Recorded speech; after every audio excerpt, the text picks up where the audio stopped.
আর এই কথাটা যখন বলা হচ্ছে আমাদেরকে পরীক্ষাতে আনিও না, তার মানে এটা প্রভু যিশু আমাদেরকে শেখাচ্ছেন পরীক্ষাতে আনিও না। এটা আমরা সবাই জানি, আর এটা আমরা সবাই মুখস্থ করি এবং প্রত্যেক রোববার আমরা বলি। আর তার সঙ্গে আরেকটা পদ আছে, যে পদটা আমরা দেখবো সেটা যাকব তার 1:13 কি লেখা আছে, কোন একজন পড়বেন। যাকব 1:13 আমি পড়ছি, শুনবেন এখানে কি লেখা আছে। যাকব তার 1:13 লেখা আছে এরকমভাবে, পরীক্ষার সময় কেউ না বলুক ঈশ্বর হইতে আমার পরীক্ষা হইতেছে, কেননা মন্দ বিষয় দ্বারা ঈশ্বরের পরীক্ষা করা যাইতে পারে না, আর তিনি কাহারও পরীক্ষা করেন না। লেখা আছে তো, এটা আপনারা সবাই জানেন। তো এখানে যাকব বলছেন কি পরীক্ষা ঈশ্বর থেকে আসে না, ঈশ্বর কারোর পরীক্ষা করেন না। যদি সেটাই হয় তাহলে প্রভু যিশু এখানে যে শেখাচ্ছেন যে তোমরা প্রার্থনা করো যেন আমাদেরকে পরীক্ষায় না আনো, তার মানে প্রভুর কথা অনুযায়ী পরীক্ষা আমাদেরকে কি আনছে, পরীক্ষা কি আনছে, মন দিয়ে শুনবেন। প্রভু যিশু কি শিখিয়েছেন, তোমরা প্রার্থনা করো আমাদেরকে পরীক্ষাতে আনিও না। কাকে বলছি আমরা এই কথাটা, ঈশ্বরকে বলছি। আর যখন ঈশ্বরকে বলছি তার মানে ব্যাপারটা হচ্ছে ঈশ্বর আমাদের জীবনে পরীক্ষা আনে না, সেই জন্য আমি ঈশ্বরকে বলছি তুমি আমার জীবনে পরীক্ষা এনো না। অথচ যাকব বলছে যে পরীক্ষা ঈশ্বরের কাছ থেকে আসে না, তাহলে ব্যাপারটা হচ্ছে এটা কি। আর সেইটা আজকে আমরা বুঝবো, সেটা আমরা বুঝবো কি, প্রথমে যেটা আছে সেটা হচ্ছে এই পরীক্ষা যে বিষয়টা লেখা আছে মতি লিখিত সুসমাচার, যেটা প্রভু যিশু বলেছেন এবং যাকব যেটা বলেছেন, এইটা বোঝার আগে আমরা এই পরীক্ষা নিয়ে বাইবেল থেকে কয়েকটা অংশ দেখবো যে পরীক্ষার বিষয় বাইবেল আমাদেরকে কি বলে। আর এই পরীক্ষার বিষয় বাইবেল যেটা আমাদেরকে বলে, প্রথম যেটা আমার সব থেকে যে জিনিসটা ভালো লাগে সেটা হচ্ছে প্রথম পরীক্ষা কি, সেটা হচ্ছে কোনো একজন ছিল আর সে উট দেশে বাস করতো, আর তারপরে ঈশ্বর বলেন তুমি তোমার জ্ঞাতি কুটুম্ব তোমার পৈতৃক বাড়ি সকল কিছু ত্যাগ করো, আর তারপরে তুমি আমি তোমাকে যে দেশ দেখাই সেই দেশে তুমি যাও। আর এটা হচ্ছে আমাদের এখন বাইবেল স্টাডির টপিক। আর 2-3 সপ্তাহ ধরে এটা নিয়ে আমাদের আলোচনা হচ্ছে, 12 অধ্যায় আদি পুস্তকে লেখা আছে। আর তারপরে যখন বলা হলো তখন সেখান থেকে সে হাঁটা শুরু করে দিল। আর আমরা বাইবেল স্টাডিতে আলোচনা করছি যখন আব্রাহামকে বলা হলো, আব্রাহাম যেখানে থাকতেন, আব্রাহাম এরকম না যে কোনো একটা গরিব দেশে থাকতেন, তিনি যে দেশে থাকতেন মেসোপটেমিয়া সভ্যতা, সব থেকে উর্বর সভ্যতাগুলোর মধ্যে একটা সভ্যতা, কেন কি একদিকে টাইগ্রিস একদিকে ইউফ্রেটিসের মাঝখানে সেই সভ্যতা, সেটা দেশ। আর তারপরে সেখান থেকে তাকে নিয়ে যাওয়া হলো কনানে। যখন কনানে নিয়ে যাওয়া হলো দেখানো হলো কি ওইখানে কনানীয় ওরা অলরেডি বাস করছে, আর তারপরে বলা হলো এই দেশটাকে আমি তোমাকে দেবো। কিরকম ধরনের বিচার হচ্ছে এগুলো, একটা ওখানে লোক আছে ফাঁকা করে রাখা হয়নি, মানে আপনাকে বলা হলো ফ্ল্যাট দেওয়া হবে আর আপনি ঘর ছেড়ে তারপরে একটা গাড়িতে সব প্যাক করে চলে গেলেন, আর তারপরে একটা ঘর দেখানো হলে ঘরে অলরেডি লোকরা বাস করছে। তো ব্যাপারটা কি, ঘর থেকে কবে লোকরা বেরোবে তারপর আপনি ঢুকতে পারবেন। তো আব্রাহামের ক্ষেত্রে সেরকম হয়েছিল, কিন্তু এখানে আব্রাহামের যে ঘটনাটা দেখি সেটা হচ্ছে আব্রাহামকে যখন বললেন তুমি তোমার জ্ঞাতি কুটুম্ব ত্যাগ করো, আব্রাহাম আমি যা কিছু বললাম কোনো প্রশ্ন আব্রাহাম করেননি। আব্রাহাম কি করলেন, তার জ্ঞাতি কুটুম্ব সকল কিছুকে নিয়ে, তার বউ বাচ্চাকে নিয়ে, তার বাবাকে নিয়ে, কাকে নিয়ে সেখান থেকে যাত্রা শুরু করে দিলেন, হারানে চলে গেলেন। যখন হারানে আসলেন সেখানে অনেক সম্পত্তি অর্জন করলেন, আবার সেখান থেকে ঈশ্বর ডাকলেন, আবার সেখান থেকে তিনি কনানে চলে আসলেন। আর এটা হচ্ছে প্রথম আমাদেরকে পরীক্ষা কাকে বলে, যখন ঈশ্বর আমাদেরকে ডাকেন সেই পরীক্ষায় আমরা উত্তর দিই কি দিই না, এটা হচ্ছে প্রথম পরীক্ষা আমরা দেখতে পারি। আরও অনেক কিছু আছে কিন্তু এটা আমার কাছে খুব ভালো লাগে। দ্বিতীয় পরীক্ষাটা কি দেখি, দ্বিতীয় পরীক্ষাটা এটা দেখি, ঈশ্বর আব্রাহামের নাম পরিবর্তন করলেন, বললেন তোমার নাম আব্রাহাম হবে, তার কারণ তুমি হবে বহু জাতির পিতা হবে, বহু জাতির তুমি জনক হবে। আর তারপরে যেটা হলো সেটা হচ্ছে তার বাচ্চা কাচ্চা হলো না। আর তারপরে যে ঘটনাটা ঘটলো সেটা 22 অধ্যায় লেখা আছে, আমরা দেখি আদি পুস্তক 22 অধ্যায় কি লেখা আছে, পড়ুন কি লেখা আছে, আদি পুস্তক 22 অধ্যায় 1 পদ। আদি পুস্তক 22 অধ্যায় 1 পদ কি লেখা আছে,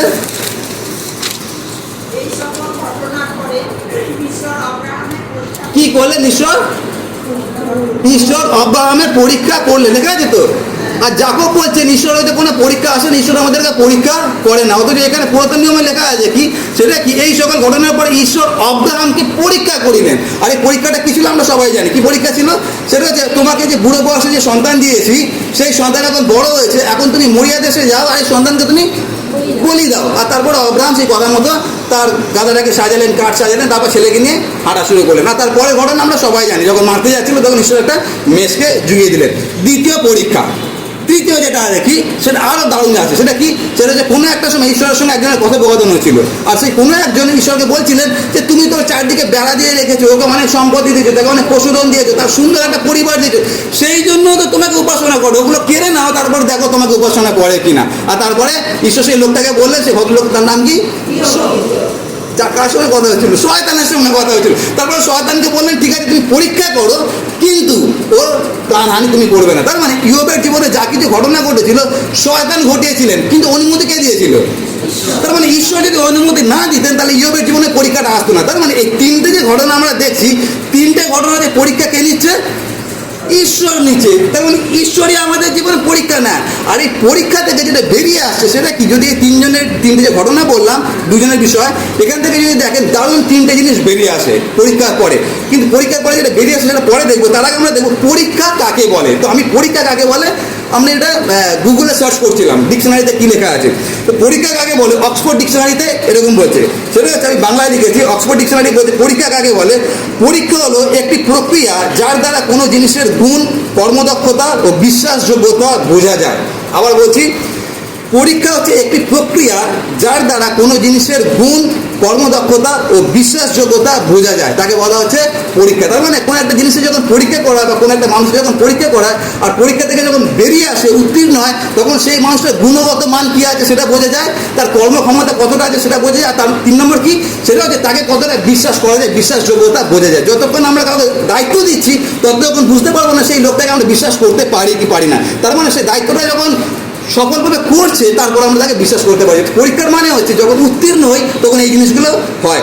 আর সেই জন্য যখন এই দুজনের জীবনে পরীক্ষা দেখছি, এই পরীক্ষাতে যে ঘটনাটা ঘটছে সেটা কি, প্রথম যে ঘটনাটা ঘটলো সেটা কি, সেটা হচ্ছে এই দুজনের জীবন থেকে একটা জিনিস বেরিয়ে আসলো, সেটা কি, সেটা হচ্ছে এদের বিশ্বাসের যে গুণগত মান সেটা আমরা বুঝতে পারলাম। সেটা কার, আব্রাহামের এবং ইয়োবের। আর সেই জন্য এখনো পর্যন্ত যখন আব্রাহামের আমরা নাম শুনি এবং ইয়োবের নাম শুনি তাকে আমরা কুর্নিশ জানাই না, স্যালুট করি, তার কারণ তারা বিশ্বাসে সেদিনকে তাদের গুণগত মানটা দেখাতে পেরেছিল।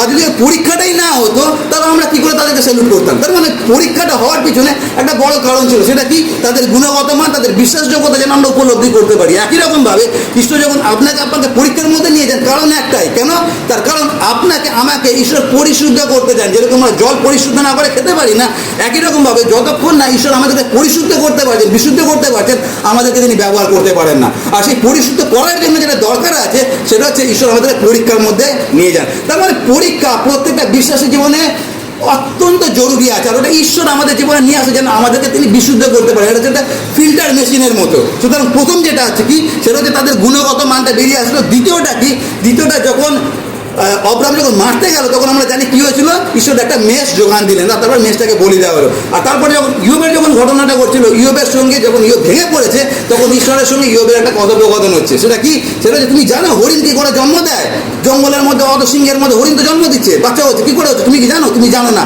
সুতরাং তুমি আমাকে কী করে প্রশ্ন করছো। তার মানে ওই দিনকে যখন ঈশ্বর ইয়োবের সঙ্গে কথা বলেছিলেন, কেন বলেছিলেন, আরেকবার প্রমাণ করার জন্য যে আমি ঈশ্বর, আমি তোমার সঙ্গে আছি, আমি নিয়ন্ত্রণে আছি। তার মানে আমি এটা বলতে চাইছি, এই দুজনের জীবনে যে পরীক্ষা হয়েছিল তারা পরীক্ষা উত্তীর্ণ হতে পেরেছিলেন। কেন, তার কারণ ঈশ্বর তাদেরকে পরীক্ষায় সাহায্য করেছিলেন। একই রকমভাবে যখন আপনি পরীক্ষার জন্য প্রস্তুত আছেন, আপনি মাথায় রাখবেন আপনাকে সাহায্য করার জন্য ঈশ্বর সবসময় আছে যাতে আপনি পরীক্ষায় উত্তীর্ণ হতে পারেন। আর 3 নম্বরটা কি, 3 নম্বরটা হচ্ছে যখন তারা পরীক্ষায় পাস করে গেল তারপরে যে রেজাল্টটা আছে অত্যন্ত সুন্দর। সেটা আমরা যদি ইয়োবের জীবনে দেখি, যা কিছু হারিয়েছিল তার বহু গুণ সে আবার ফেরত পেয়ে গেল। আর আব্রাহামের জীবনে যে আশীর্বাদ তার প্রমাণ হচ্ছে আমরা নিজেরাই।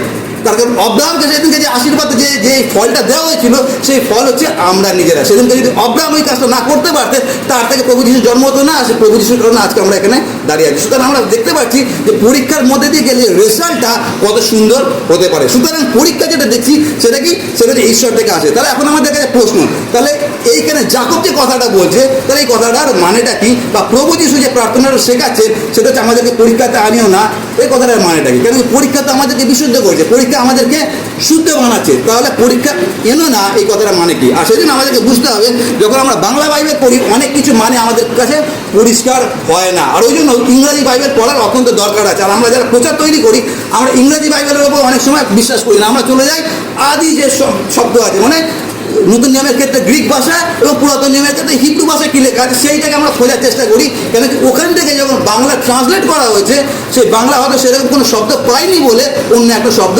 বসিয়ে দেওয়া হয়েছে। তো এখানে প্রভু যিশু যখন বলছেন, আর যাকব যে কথাটা বলছেন, যাকব 1:13 পদে, এবং প্রভু যিশু যে কথাটা বলছেন, এই দুটো কথা যেটা গ্রিক শব্দে ব্যবহার করা হয়েছে সেটা বলা হচ্ছে পিরাসমস। বাংলা যদি বলি পয়সি রয়াকার দন্তেশ্বর মহাদন্তেশ্বর, পিরাসমস হচ্ছে গ্রিক শব্দ। আর এই পিরাসমস কথা যেটা মানে হচ্ছে সেটা হচ্ছে ইংরাজিতে আমরা বলি টেম্পটেশন। টেম্পটেশন মানে প্রলোভন। তার মানে পরীক্ষা আর প্রলোভনের মধ্যে কিছুটা পার্থক্য আছে। দুটোই হচ্ছে পরীক্ষা, কিন্তু প্রলোভনের মধ্যে আরেকটা জিনিস থাকে, সেটা কি, সেটা হচ্ছে লোভ দেখানো থাকে প্রলোভনের মধ্যে। আর এই যে প্রভু যিশু যখন যে কথাটা বলছেন ওটা হচ্ছে পিরাসমস, মানে হচ্ছে প্রলোভন। কিন্তু প্রভু যিশু যখন বলছেন তুমি আমাদেরকে প্রলোভনে এনো না, সেই কথাটার মানে কি সেটা আমরা বুঝবো। তার কারণটা কি, কেন কি প্রত্যেকটা বিশ্বাসী, আমরা বিশ্বাসী হই বা না হই, প্রলোভনের মধ্যে দিয়ে আমাদের প্রত্যেককে যেতেই হবে। প্রলোভনটা হচ্ছে আমাদের প্রত্যেক দিনের সঙ্গী। তাহলে প্রভু যীশু কেন আমাদেরকে শিখিয়েছেন যে তুমি আমাদেরকে প্রলোভনে এনো না, সেটা বলার আগে আমরা যেটা করবো সেটা হচ্ছে আমরা দেখব প্রলোভনের কয়েকটা দৃষ্টান্ত বাইবেল আমাদেরকে কি শেখায়। প্রথম যে প্রলোভনের দৃষ্টান্ত বাইবেল আমাদেরকে শেখায় সেটা হচ্ছে আদি পুস্তক 3 অধ্যায়। কি লেখা আছে আমরা জানি, সেটা হচ্ছে ঈশ্বর আদম এবং হওয়াকে তৈরি করলেন, এদেন উদ্যান তৈরি করলেন, সব রকম গাছ তৈরি করলেন, আর তারপর ঈশ্বর কি করলেন, মাঝখানে একটা গাছ তৈরি করলেন আর বললেন এই গাছের ফল তোমরা কখনো খাবে না, যখন খাবে তোমরা মরবেই মরবে। এই যে ঘটনাটা হয়েছিল এটা হচ্ছে ঈশ্বর একটা পরীক্ষার ফল তাদের জন্য তৈরি করে দিয়েছিলেন। পরীক্ষাটা কি ছিল, সেটা হচ্ছে সব রকম গাছ আছে, সব গাছের ফল আমি স্বচ্ছন্দে ভোজন করতে পারি, কিন্তু এই যে গাছটা আছে এই গাছের ফল আমি ভোজন করতে পারবো না। আর ঈশ্বর তাকে সতর্কবাণী দিয়েছিলেন কি তুমি যেদিনকে খাবে সেদিন মরবেই মরবে। ওটা ছিল পরীক্ষা।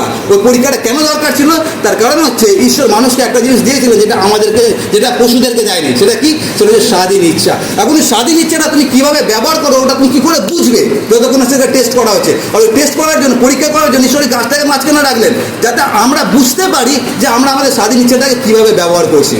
আর এটা হচ্ছে আমাদের কাছে একটা বড় শিক্ষা, যখন আমাদেরকে ছেড়ে দেওয়া হয় স্বাধীনতার কাছে আমরা সবসময় ভুল কাজটাই করি। তো প্রভু ঈশ্বর যেটা করেছিলেন সেটা হচ্ছে এদেন উদ্যানে একটা পরীক্ষার ব্যবস্থা করে রেখেছিলেন, কিন্তু সেখানে একজন এন্ট্রি করলো, সেটাকে, সেটা হচ্ছে শয়তান। শয়তান কি করলেন, যখন হবার কাছে গেলেন, হবাকে বলা হলো যে তুমি দেখতে পাচ্ছ ফলটা কত সুন্দর দেখতে, দারুণ দেখতে, ওটা যখন কামড়াবে না দারুণ মিষ্টি। আপনারা যদি কখনো ক্যানিং লোকালে যান, ক্যানিং লোকালে অনেক হকার ওঠে, প্রচুর হকার ওঠে, ভিড় থাকে কিন্তু অনেক হকার ওঠে ওখানে। তো ফেরিওয়ালাটা ওঠে, তো এরকম প্রায় হয় ওখানে ঘটনাগুলো। তো একদিন একটা ফেরিওয়ালা আসলো আর যখন গেট থেকে ঢুকলো আর আপেল করে চাচাতে সে ঢুকলো, আর তারপরে ঢুকে আমাদের কাছে আসলো। আর যখন আসলো আর মাথার ছাকাটা আছে আর চাচাচ্ছে আপেল চাই, তারপর দামও বলছে। আর তারপর যে ছাকার নিচে না ভালো দেখা গেল আমাদের পেয়ারা। আরে আপনি আপেল বলে চাইতে না পেয়ারা বিক্রি করছে। আরে বাবরে, এটা নামই পেয়ারা, যখন কামড়াবে না আপেল ফেল, এত মিষ্টি, মানে পেয়ারাকে আপেল বলে চালিয়ে দিচ্ছে, লোক দেখানো হচ্ছে। আরেকজন বিক্রেতা আছে, সে যখন ঢোকে সে বলে রসগোল্লা চাই রসগোল্লা, তারপরে সে ঢোকে, যখন না পায় তখন দেখে ওর মধ্যে রসগোল্লা নেই, ওর মধ্যে মৌসম্বি আছে। আরে আপনার মৌসম্বিকে আপনি রসগোল্লা বলে চালাচ্ছেন, আরে এই যে রস আছে না ওই রসগোল্লাকে হারিয়ে দেবে, আর মিষ্টি যা আপনার সুগার বাড়িয়ে দেবে। আর এরা কেন এইভাবে কথা বলে, আমাদেরকে লোভ দেখায়, আর সেই লোভে অনেক মানুষ কিনেও নেয়। আর এগুলো মানুষ কোথা থেকে শিখেছে, এটা হচ্ছে আদি পুস্তক 3 অধ্যায় থেকে। সেদিনকে সাপ যে কাজটা করেছিল, কি কাজ করেছিল, ওই ফলটা দেখেছো দারুণ দেখতে, কত চকচক করেছে, তুমি যদি কামড়াও না মোর রস দেখবে, ওই যে মিষ্টি আছে রসগোল্লার থেকে বেশি মিষ্টি। আর যে লোকটা দেখিয়েছিল, যেটা হচ্ছে আমাদের প্রত্যেকের মধ্যে আছে, সেই লোকটা ভয়ানক লোক দেখিয়েছিল। সেটা কি, শয়তান বলেছিলেন তুমি যেদিন ওই ফলটা খাবে সেদিন কি হবে, হ্যাঁ তুমি যেদিন ওই ফলটা খাবে সেদিন তোমার কি হবে। কথাটা কি, লোকটা কি ছিল, তুমি ঈশ্বরের, তুমি ঈশ্বরের মতো, ওটাই হচ্ছে আসল বিষয়। আর ওগুলো ছিল যে চোখ খুলে যাবে, জ্ঞান পাবে, ইন্ট্রোডাকশন ছিল। আসল ব্যাপারটা ছিল তুমি ঈশ্বরের মতো হয়ে যাবে। আর যখন এইটা বলা হলো সঙ্গে সঙ্গে হবা ওই চোখটাকে গিলে নিল। তার কারণ হচ্ছে হবা এবং আমাদের প্রত্যেকের মধ্যে দেখবেন একটা জিনিস আছে, সেটা আমরা সবাই সর্বেসর্বা হতে চাই, আমরা ঈশ্বর হতে চাই, আমরা প্রধান হতে চাই, আমি বস হতে চাই, আমি হেড হতে চাই। আর সেই জন্য প্রভু যীশু একটা দৃষ্টান্ত দিয়েছিলেন, তোমরা যখন কোনো বিয়ে বাড়িতে যাও, কোনো ভোজ সভায় যাও, প্রধান আসনে বসো না। কেন বলেছিলেন, তার কারণ প্রভু যীশু জানেন ওটা আমরা আদম হওয়া থেকে পেয়েছি, আমাদের মধ্যে এটা আছে, মানে কি বলবো, ওটা আমরা বলি সাবকনসিয়াস মাইন্ডে ওটা ঢুকে আছে। আমরা জানি বা না জানি আমরা সবসময় চাই প্রধান আসনটা পেতে, যেখানে যাবে সেখানে যাতে আমি প্রধান হতে পারি, আমি যেন হেড হতে পারি, আমার কথা যেন শেষ কথা হয়, আর আমি যেন সেখানকার রাজা হতে পারি। আর ওই জন্য দেখবেন আমি যখন রাত্রিবেলা বাড়ি ফিরি, রবিবারে যখন মণ্ডলী থেকে আমি বাড়ি ফিরি, আর আমি বিটি রোড থেকে বাড়ি ফিরি, আর ওখানে অনেক ট্রাক যায়, কেন রাত্রিবেলা ওই বিটি রোড থেকে অনেক ট্রাক যায়। যখন ট্রাক যায় আর আমি দেখি ট্রাকের অধিকাংশ ট্রাকের পিছনে একটা কথা লেখা থাকে, আর আপনারা সেটা দেখেছেন, সেটা দেখবেন লেখা থাকে রোড কিং, রাস্তার রাজা। আর প্রত্যেক ট্রাকের পিছনে লেখা আছে, তার মানে প্রত্যেক ট্রাকের মালিক বা ড্রাইভার মনে করছে আমি হচ্ছি রাস্তার রাজা। এ কথার মানেটা কি, এগুলো আমরা না বুঝে করছি সেটা ঠিকই, কিন্তু কোনো না কোনো জায়গায় ওটা আদম এবং হওয়া থেকে আমাদের মধ্যে আছে। আমরা শ্রেষ্ঠ হতে চাই, প্রথম স্থান আমরা পেতে চাই, প্রধান আসনটা আমরা গ্রহণ করতে চাই। এমনকি আপনারা দেখবেন যে কিছু কিছু বাইক আছে, দেখবেন রয়্যাল এনফিল্ড, তার সামনে একটা সিংহ লাগানো থাকে। কেন লাগানো থাকে? ওইটা একটা অহংকারের বিষয় আছে। আই এম দ্য লায়ন, আমি হচ্ছি সিংহ, আমি হচ্ছি সব থেকে বড়। আর এই জিনিসটা আমরা আদম এবং হওয়া থেকে পেয়েছি। তার কারণ হচ্ছে আমাদের ডিএনএর মধ্যে আছে যে আমরা সবাই বড় হতে চাই। আর ওই জন্য আমাদের মধ্যে সব থেকে বড় সমস্যা কি, আমরা নম্র হতে পারি না। কেন নম্র হতে পারি না? তার কারণ আদম এবং হওয়া থেকে নম্রতা আমরা শিখিনি। আদম হওয়া থেকে আমরা কি শিখেছি? সেটা হচ্ছে আমি ঈশ্বরের মতো হব। আর ওই জন্য এখনকার দিনে অনেক প্রচারক আছে, এটা দুঃখজনক বিষয়, কিন্তু আমি একজন প্রচারক, অনেক প্রচারক আছে, তারা প্রভু যিশুর থেকে, ঈশ্বরের থেকে নিজেদেরকে এতটা প্রাধান্য দেয় যে মানুষও আজকে যিশুর থেকে সেই প্রচারকদেরকে আজকে বেশি সম্মান করছে। আর সেই লোকরা সেটাকে খুব সুন্দরভাবে নিচ্ছে। তার কারণটা কি? তার কারণ তারা আজকে ঈশ্বরের জায়গায় নিজেকে বসিয়ে দিয়েছে, আমি ঈশ্বর। আর এই আমি ঈশ্বর, এই প্রলোভনটা আমাদের প্রত্যেকের মধ্যে কম বেশি আছে। আমরা সবাই ঈশ্বর হতে চাই। আর সেই জন্য যখন এটা আমাদের ডিএনএর মধ্যে আছে, যেটা আমরা আদম হওয়া থেকে পেয়েছি, সেখান থেকে আমরা কীভাবে রক্ষা পেতে পারি? তার মানে এই যে প্রলোভন, এটা আমাদের রক্তের মধ্যে আছে। কিন্তু তার সত্ত্বেও প্রভু যিশু আমাদেরকে কী শিখিয়েছেন? যে তোমরা প্রার্থনা করো যে তোমরা যেন পরীক্ষায় না পড়ো। তার ব্যাপারটা কী আছে সেটা আমরা দেখবো। রয়েছে প্রথম এক্সাম্পল। দ্বিতীয় যেটা আমরা এক্সাম্পল দেখবো, উদাহরণ দেখবো, সেটা আছে কোনো একটা সময় কোনো একটা ভদ্রলোক, আর সে খুব ভালো একজন ভদ্রলোক ছিলেন, আর তিনি তার ছাদের ওপরে মৃদুমন্দ বাতাসে একটা রোমান্টিক একটা জায়গা ছিল, আর সেখানে তিনি হাঁটাচলা করছিলেন। আর যখন হাঁটছিলেন, হঠাৎ তার চোখ একটা মহিলার দিকে গেল। আর সেই মহিলার একটা নাম ছিল, কি নাম ছিল? বৎসেবা। সেই মহিলার নাম ছিল বৎসেবা। আর যখন সেই মহিলাকে দেখলেন, আর তারপরে আমরা জানি সেই ভদ্রলোক কী করেছিলেন। তার নাম কী ছিল? তার নাম হচ্ছে দাউদ। আর দাউদ যেটা করেছিলেন, কী করেছিলেন? সেটা হচ্ছে ওই একটা শুধু চোখের দেখাকে চরিতার্থ করার জন্য, একটা পাপকে চরিতার্থ করার জন্য কতগুলো পাপ করেছিলেন। তার স্বামী উরিয়কে মেরে ফেলা হয়, আর তারপরে বৎসেবার সঙ্গে পাপ করা। আর তার পরিণাম আমরা জানি কী হয়েছিল। পরিণামটা হয়েছিল যে ওই বৎসেবা থেকে একটা ছেলের জন্ম হয়েছিল। সেটা কে? সেটা হচ্ছে সলোমন। আর সলোমনের থেকে আরেকটা ছেলে জন্মগ্রহণ করেছিল, তার নাম রহবিয়াম। আর রহবিয়ামের পরে ঘটনাটা আমরা সবাই জানি কি, দেশটা দুভাগ হয়ে গিয়েছিল। তার মানে এই যে দুটো ঘটনা বললাম, আদম এবং হাওয়া এবং দাউদ, এই তিনজনের জীবনে প্রলোভন এসেছিল, কিন্তু এরা কি করেছিল? প্রলোভনে নিজেদেরকে সমর্পণ করে দিয়েছিল। প্রভু যিশু যে প্রার্থনাটা শিখিয়েছেন, সেটা কি? সেটা আমাদেরকে পরীক্ষাতে আনিও না, এই কথাটা যেটা ব্যাখ্যা হচ্ছে এইরকমভাবে, সেটা কি?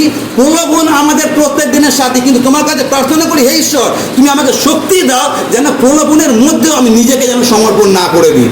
এটা হচ্ছে অত্যন্ত গুরুত্বপূর্ণ জিনিস আছে। আর সেই বিষয়ে আমি আরও দুটো এক্সাম্পল দেবো। প্রথম যেটা এক্সাম্পল, সেটা হচ্ছে কোনো একটা ইয়াং ছেলে ছিল, আর তাকে মিশর দেশে বিক্রি করে দেওয়া হয়। আর যখন তাকে মিশর দেশে বিক্রি করে দেওয়া হয়, আর তারপরে তার সঙ্গে একজন মহিলা ব্যভিচার করতে যায়। আর সেটা হচ্ছে পটিফারের স্ত্রী।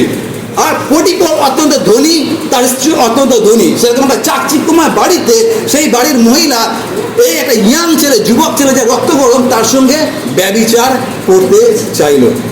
আমি জানি না যদি আমরা ওই জায়গায় থাকতাম আমরা কি করতাম। কিন্তু এখানে আমরা যোসেফকে দেখি, তার পালিয়ে গেছিল জামাটাকে ফেলে। প্রথম যে প্রলোভনটা শয়তান দেখিয়েছিলেন, কিসের প্রলোভন ছিল? ক্ষমতার প্রলোভন। আমি সর্বে সর্বা হতে চাই। দাউদের জীবনে যে প্রলোভনটা এসেছিল, সেটা কিসের? ব্যভিচার। যোসেফের জীবনে যে প্রলোভনটা এসেছিল, সেটা কিসের? সেটা হচ্ছে ব্যভিচার। কিন্তু এখানে যোসেফ হার মানেনি, যোসেফ ওখান থেকে দৌড়ে পালিয়ে গিয়েছিল। আর সব থেকে যেটা ইম্পর্টেন্ট, সেটা কি? সেটা হচ্ছে মতে লিখিত সুসমাচার, তার 4 অধ্যায় লেখা আছে। কি লেখা আছে মতে লিখিত? প্রভু যিশুর পরীক্ষা। আমরা দেখি মতি 4 অধ্যায় কি লেখা আছে। ওইখানে দেখুন লেখা আছে, তখন যিশু দিয়াবল দ্বারা পরীক্ষিত হইবার জন্য আত্মা দ্বারা প্রান্তরে নিতে হইলেন। এক পদে লেখা আছে, এখানে বাংলা লেখা আছে পরীক্ষা। এই একটা কথা, পরীক্ষা না, এগুলো প্রত্যেকটা হচ্ছে প্রলোভন। এখানে যে গ্রিক শব্দ ব্যবহার করা হচ্ছে, সেটা পিরাসমস। কিন্তু আমরা বাংলা যখন এটাকে ইন্টারপ্রেট করেছি, অনুবাদ করেছি, এখানে আমরা পরীক্ষা লিখেছি। এটা হবে প্রলোভন বা পিরাসমস। পিরাসমস মানে হচ্ছে প্রভু যিশুকে এখন প্রলোভিত করা হচ্ছে। আর প্রলোভিত যেটা করা হয়েছিল, সেটা কি বলা হয়েছিল? প্রথম কথা সেটা হচ্ছে, তুমি যদি ঈশ্বরের পুত্র হও, এই পাথরগুলোকে রুটি হতে বলো। কেন এটা বলেছিল?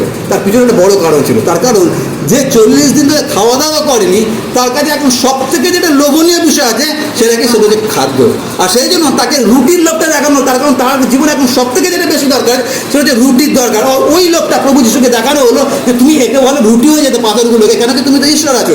আর তার থেকেও যেটা ভয়ানক কথা বলেছিল, সেটা লেখা আছে এইরকমভাবে, 8 পদ থেকে আমি পড়ছি। 8 পদ থেকে, তুমি আপন ঈশ্বর প্রভুর পরীক্ষা করিও না। আবার দিয়া বল, তাহাকে অতি উচ্চ এক পর্বতে লইয়া গেল এবং জগতের সমস্ত রাজ্য এবং সেই সকলের প্রতাপ দেখাইল।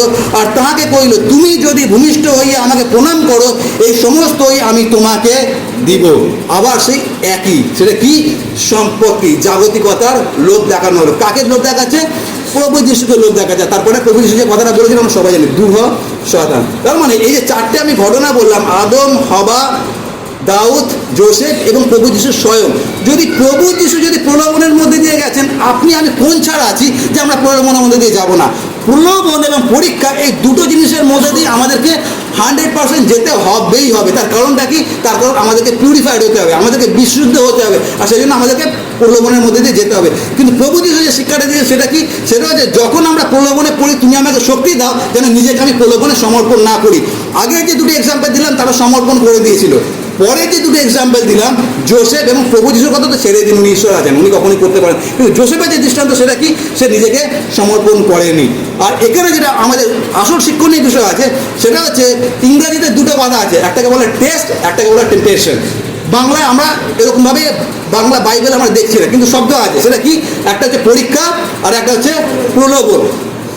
মন দিয়ে শুনবে, যেটা পরীক্ষা ওইটা ঈশ্বর আমাদের জীবনে নিয়ে আসেন। প্রত্যেক বিশ্বাসীর জীবনে পরীক্ষা অত্যন্ত দরকার আছে। কেন দরকার আছে? কারণ কি বাইবেলে লেখা আছে যেরকম সোনাকে যেরকম আগুনের মধ্যে থেকে নিয়ে যাওয়া, কেন নিয়ে যাওয়া? সেটাকে খাঁটি করার জন্য, যেন স্বর্ণকার সেটাকে ব্যবহার করতে পারে।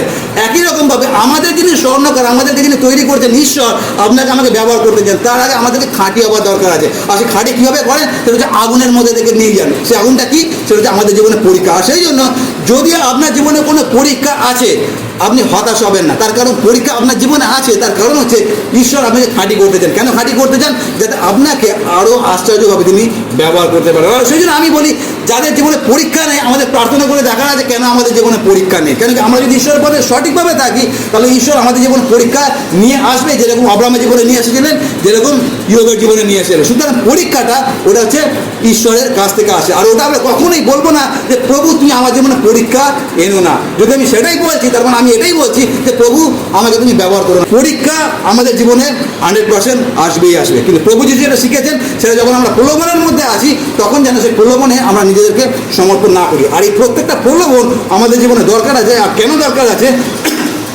সেটা এরকমভাবে। আর তার আগে আমি জাকব যেটা পড়েছি ওটা একটুখানি ব্যাখ্যা দিই, ওটা থেকে আমি অন্য সময় প্রচার করবো। জাকব যেটা আমি পড়েছি, জাকব 1:13 ওখানে দেখুন লেখা আছে পরীক্ষার সময়। আর এই পরীক্ষার কথাটা এবার আমরা বলি প্রলোভনের সময়, ঠিক আছে, বা পিরাসমসের সময়। পিরাসমসের সময় কেউ না বলুক ঈশ্বর হইতে আমার পিরাসমস হইতেছে বা প্রলোভন হইতেছে। কেননা মন্দ বিষয়ের দ্বারা ঈশ্বরের প্রলোভন করা যায় না, আর তিনি কাউকে প্রলোভিত করেন না। তার মানে হচ্ছে কেন প্রলোভিত করেন না, তার পিছনে কারণটা কি? কারণটা হচ্ছে এই প্রলোভনের মধ্যে একটা জিনিস থাকে, সেটা কি? লোভ দেখানো, যেটা আদম এবং হবাকে করেছিল শয়তান। সেটা কি? তুমি এই ফলটা খাও, তুমি ঈশ্বরের মতো হবে। আর এই লোভ দেখানো, এখন ভাবুন যে ঈশ্বর আদম এবং হবার জন্য পুরো বাগানটাকে তৈরি করেছিল, সে আদম হবাকে কী লোভ দেখাতে পারে? কেন কি? সকল কিছু তো তাঁর, তিনি আমাদেরকে দিয়েছেন, তিনি আবার কোন জিনিসে আমাদেরকে লোভ দেখাতে পারেন? আর ঈশ্বর কখনো আমাদেরকে লোভ দেখাতে পারেন না। তার কারণ হচ্ছে 10 আজ্ঞা লেখা আছে, একটা আজ্ঞা আছে। কি আজ্ঞা আছে? সেটা তোমরা লোভ করিও না। সুতরাং ঈশ্বর যখন আমাদেরকে শিখিয়েছেন তোমরা লোভ করিও না, সেই কাজ ঈশ্বর আমাদেরকে কীভাবে করতে পারে? তার মানে লোভ বা প্রলোভন ঈশ্বর থেকে আসে না, ওটা আসে শয়তান থেকে। কিন্তু তার সত্ত্বেও যেটা শয়তান থেকে আসে, ওই শয়তান থেকে আসা জিনিসটা আমাদের জীবনে অনেক সময় দরকার আছে। কেন দরকার আছে? কেন কি? যখন আমরা প্রলোভনের ওপরে নিজেকে সমর্পণ না করছি, তখন প্রলোভনকে হারাতে পারছি, ওটাই হচ্ছে প্রকৃত বিশ্বাসীর পরিচয়। মন দিয়ে শুনে আমি কি বলছি। যখন আমি প্রলোভনের ঊর্ধ্বে দাঁড়াতে পারছি, ওটাই হচ্ছে প্রকৃত বিশ্বাসীর পরিচয়। আর আমি একটা উদাহরণ দিই, এই উদাহরণটা শুনলে আপনারা বুঝতে পারবেন আমি কি বলতে চাইছি। সেটা হচ্ছে এইরকমভাবে, মন দিয়ে শুনবেন। সেটা হচ্ছে দুটো লোককে নেওয়া হলো, আর এই দুটো লোককে দুটো রুমের মধ্যে রাখা হলো, দুটো ঘরের মধ্যে দুটো লোককে রাখা হলো, ঠিক আছে। আর এই দুটো ঘরের মধ্যে একটা ঘরের মধ্যে আছে কি? সেই ঘরের মধ্যে একটা বিছানা আছে, একটা টেবিল আছে, আর সেখানে একটা আলমারি আছে, একটা টিভি আছে। আর ওই টিভির মধ্যে আপনার কেবল লাইন আছে, সেখানে একটা অ্যান্ড্রয়েড ফোন রাখা আছে, ফোনের মধ্যে ইন্টারনেটের ব্যবস্থা আছে, ল্যাপটপ আছে। আর যে আলমারিটা আছে, কাঁচের আলমারি, ওই কাঁচের আলমারিটা লাল এবং নীল জলে পুরো ভর্তি আছে, যা কিছু তুমি ব্যবহার করতে পারো। আর সেখানে একটা মোবাইল ফোন রাখা আছে, আর নেশার যাবতীয় জিনিস ওই ঘরটার মধ্যে আছে। আর ওই ঘরের মধ্যে একটা লোককে ঢুকিয়ে দেওয়া হলো। আর তারপরে কী হলো? ওই ঘরের মধ্যে যে টেবিলটা আছে বিছানার পাশে, ওই টেবিলের মধ্যে একটা বাইবেল রাখা আছে। আরেকটা লোককে আরেকটা ঘরে রাখা হলো, সেই ঘরের মধ্যে কিচ্ছু নেই, পুরো ফাঁকা, খালি দুটো জিনিস আছে, কি আছে সেখানে একটা বিছানা আছে আর একটা টেবিল আছে, আর ওই টেবিলের মধ্যে একটা বাইবেল রাখা আছে। তারপরে এই দুজনকে ওই দুটো ঘরে ঢুকিয়ে দেওয়া হলো। তারপরে তারা রাত্রিবেলা সেখানে গেলেন, আর তারপর সকালবেলা যখন বেরিয়ে আসলেন, আর বেরিয়ে আসার পরে ক্যামেরা যেটা ধরা পড়লো, সেটা কি ধরা পড়লো, সেটা হচ্ছে যেই ঘরে সকল কিছু ছিল, সেখানে টিভি ছিল, সেখানে কেবিল ছিল, সেখানে ইন্টারনেট ছিল, সেখানে অ্যান্ড্রয়েড ফোন ছিল, সেখানে নেশা করার যাবতীয় জিনিসপত্র ছিল, আবার সেখানে একটা বাইবেল ছিল। দেখা গেছে ক্যামেরার মধ্যে যে ওই লোকটা কী করলেন, যখন তিনি ডিনার করে ঘরের মধ্যে ঢুকলেন, তিনি না তো টিভিটাকে অন করলেন, না ফোনটাকে স্পর্শ করলেন, না কোনো আলমারি দিকে গেলেন, তিনি কী করলেন, সোজা টেবিলের কাছে গেলেন, বাইবেলটাকে খুললেন, বাইবেল পাঠ করলেন, পড়লেন, আর প্রার্থনা করলেন, শুয়ে পড়লেন। আবার সকালবেলা তিনি উঠলেন, তিনি বাইবেল পড়লেন, প্রার্থনা করলেন, আবার ওখান থেকে ঘর থেকে বেরিয়ে আসলেন, আর তারপরে ইন্টারভিউ হচ্ছে। আরেকটা লোক যে ছিল, যার ঘরে কোনো কিছু ছিল না, সে কি করলো, সেও ডিনার করে ঘরে ঢুকলো, ক্যামেরায় দেখাচ্ছে। সেটা কি, সেটা হচ্ছে সে ঘরে ঢুকলো, চারিদিকে তাকিয়ে দেখলো কোনো কিছু নেই, তারপরে দেখলো টেবিলের মধ্যে একটা বাইবেল রাখা আছে। ও গেল টেবিলের মধ্যে বাইবেলটাকে নিল, দু একটা পেজ উল্টালো, আর তারপরে পড়লো বাইবেলটাকে, পড়ার পরে প্রার্থনা করলো, আর তারপরে সে শুয়ে পড়লো। আবার সকালবেলা উঠলো, বাইবেল পড়লো, প্রার্থনা করলো, ঘর থেকে বেরোলো। এখন এই দুজনের আমি ঘটনা বললাম, এই দুজনের মধ্যে আপনারা কাকে বেশি বাহবা দেবেন, কাকে বেশি আপনার নাম্বার দেবেন? তাকে, যার ঘরে সব কিছু ছিল। তার কারণ হচ্ছে তার কাছে পতিত হবার প্রত্যেকটা জিনিস আছে, নিজেকে সমর্পণ করার প্রত্যেকটা জিনিস আছে, তার কাছে অ্যান্ড্রয়েড মোবাইল ফোন আছে, তার কাছে নেশা করার প্রত্যেকটা জিনিস আছে, কিন্তু সেই লোকটা কোনো কিছুকে স্পর্শ না করে সোজা বাইবেলটাকে স্পর্শ করলেন। আর আমি কেন এই মোবাইলটার কথা বলছি, তার কারণ এখনকার দিনে ব্যভিচারের জন্য কোনো মানুষকে দরকার হয় না, ব্যভিচারের জন্য মোবাইল ফোনটা যথেষ্ট।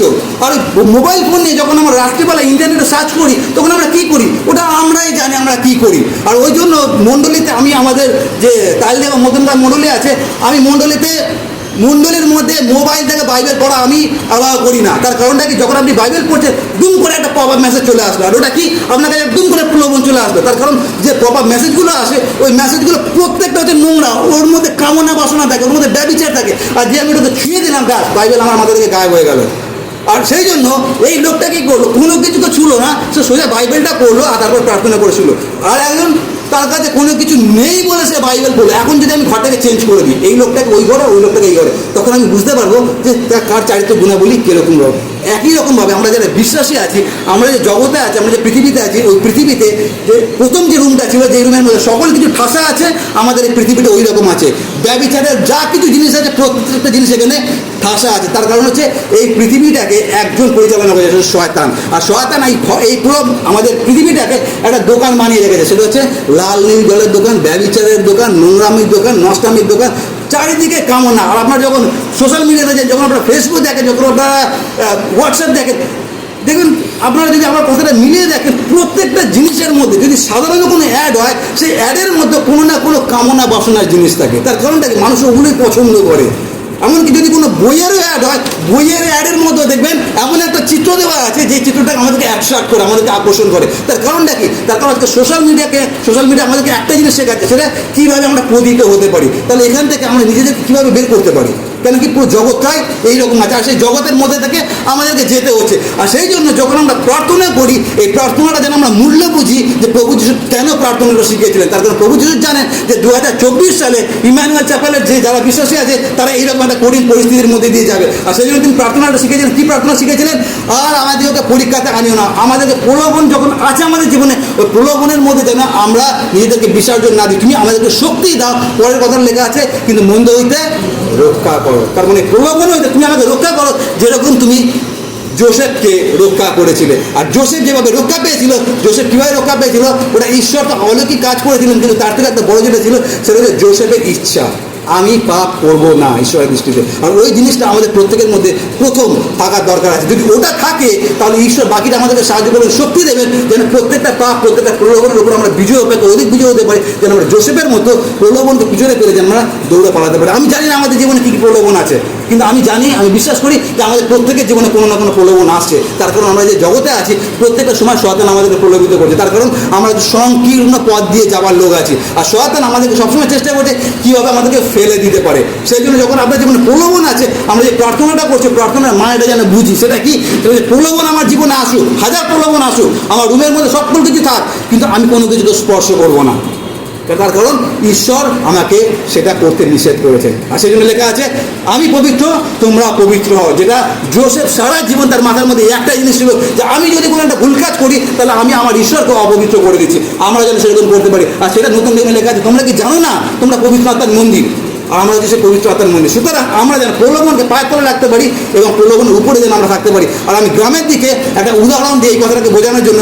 সেটা হচ্ছে একটা মাছ আছে, সেই মাছটাকে বলে প্যাকাল মাছ। আপনারা কতজন জানেন প্যাকাল মাছ কিরকম হয়? প্যাকাল মাছ হচ্ছে যদি আপনারা রুই মাছ বলছি, শোল মাছ ল্যাটা মাছ যদি দেখেন, প্যাকাল মাছ হচ্ছে ওই রকম না। গ্রামের দিকে এটা খুব ফেমাস আছে। প্যাকাল মাছ পাঁকের মধ্যে থাকে, কিন্তু প্যাকাল মাছকে যখন আপনি পাঁক থেকে বের করবেন দেখবেন ওর গায়ের মধ্যে কোনো পাঁক লাগে না, পাঁকের মধ্যে থাকে, পাঁকের মধ্যে তার জন্ম, পাঁকের মধ্যে সে বড় হচ্ছে, পাঁকের মধ্যে মরছে, কিন্তু সে পাঁকে তার গায়ে লাগতে দেয় না।